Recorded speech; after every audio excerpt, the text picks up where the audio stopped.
وخلاقي وحرزي وموئلي. So I wanted to then quickly just talk about lowering the gaze. I want to take the example of one of the companions of the Prophet ﷺ. His name was Tha'laba ibn Abdul Rahman. He was a young man about the age of 16, and he used to always run errands for the Prophet ﷺ. He would send him here and he would send him there to do something for him. So one day the Prophet ﷺ sent him to do something, and he was walking through the city of Medina, and he passed by a house with an open door. So he glanced inside and he saw a type of curtain that they used to cover the shower area. And the wind blew that curtain, and he saw a woman, a Muslim woman inside that was bathing. And it's as if he glanced for too long, or he looked for a bit too long until he saw something, and then he came to his senses. So he was overtaken by an extreme feeling of guilt and hypocrisy. And he said to himself, A'udhu Billah, the Prophet, how can I be of the companions of the Prophet ﷺ, and one who is close to him, who runs his errands, and be so horrible as to disrespect the people's privacy. So then he says, I disrespect the awrah of the Muslims. Wallahi, Allah is going to send ayat and reveal and mention me with the hypocrites. So he feared to return to the Prophet ﷺ, who would tell him that he is a hypocrite. So he ran away out of fear. He ran away. So the Prophet ﷺ waited for him for hours, and he waited from one prayer to the next. And then he started to ask about him as the days went by. And then the Prophet ﷺ would ask, have you seen Tha'laba? And then days passed, so he sent Umar ibn Khattab and Salman al-Farisi to go look for him in the streets of Medina. So they came back, they said, O Prophet of Allah, we searched for him in the roads, the markets and the meadows, and we couldn't find him. Perhaps he'll come back. So the Prophet ﷺ waited.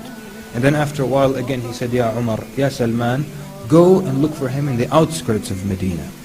So they went and they came to a set of mountains between Mecca and Medina, where some nomads were herding their goats. So the nomads saw that they were looking for something. So they asked them, are you looking for something? They said, we're looking for a boy, his description is this and that. So they said, perhaps you are looking for al-fata al-bakka, perhaps you're looking for the young man who's always crying.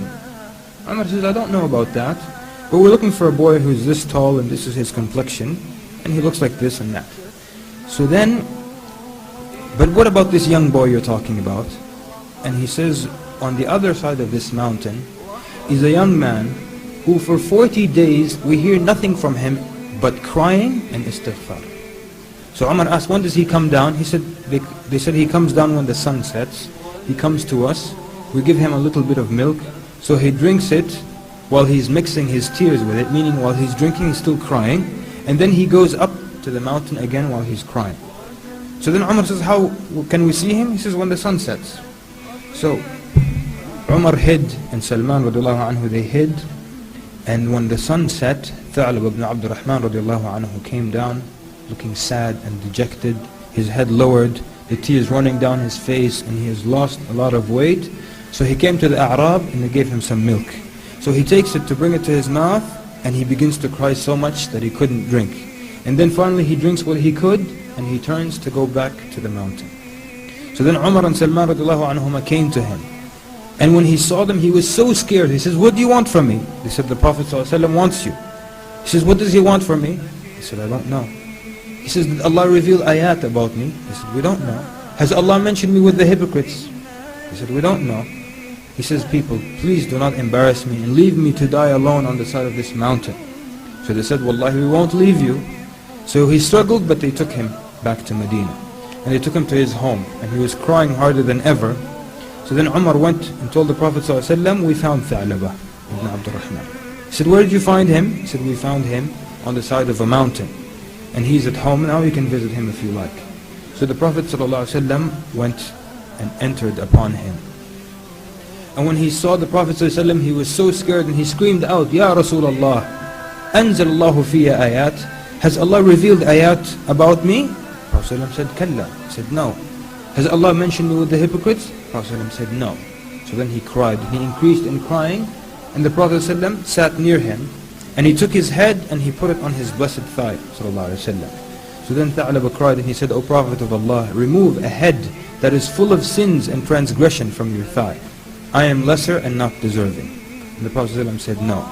So then the Prophet ﷺ asked him, he said, Ya Tha'laba, ma tarju ya Tha'laba, what do you wish for? And he said, I wish for the mercy of Allah subhanahu wa ta'ala.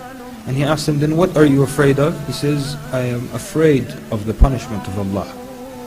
And he says, وَمَاذَا تَتَمَنَّى, and what do you hope, what do you wish for? He says, أَتَمَنَّى, that I wish for the forgiveness of Allah Azza wa Jal. So the Prophet ﷺ then made dua for him while he's crying, saying, Astaghfir li ya Rasulullah, ask forgiveness for me, O Prophet of Allah. Suddenly, Tha'laba radiallahu anhu, he jolted, he shook. So the Prophet ﷺ, he says to the Prophet ﷺ, I feel as though ants are walking between my flesh and my bones, like something is walking between my flesh and bones. So the Prophet ﷺ said, أَوَتَجِدُ ذَلِكَ يَا ثَعْلَبَ, do you feel that? He said, yes. He says, that is death. It is coming to you. So then he kept saying the shahada, astaghfirullah, la ilaha illallah, until the soul left his body. So then when he died, the Prophet ﷺ washed him and covered him and led the prayer over him. And while they were carrying him to the cemetery, the Prophet ﷺ was walking behind his body, but he was walking on the tip of his toes, as if it were very, very crowded. So then Umar says to him, Ya Rasulullah, تمشي على أطراف قدميك والناس قد أوسعوا لك. You're walking on the tip of your toes, but the people have given you a lot of room.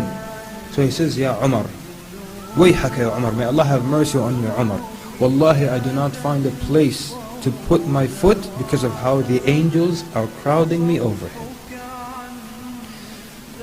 Brothers and sisters in Islam, Anas radiallahu anhu said that, he says to the generation after the companions, you imagine certain sins to be more insignificant than a straw. Something like a straw, which is very insignificant. But at the time of the Prophet ﷺ, we used to count them among those things that can destroy a man. And in this story, Tha'laba ibn Abdurrahman radiallahu anhu, he did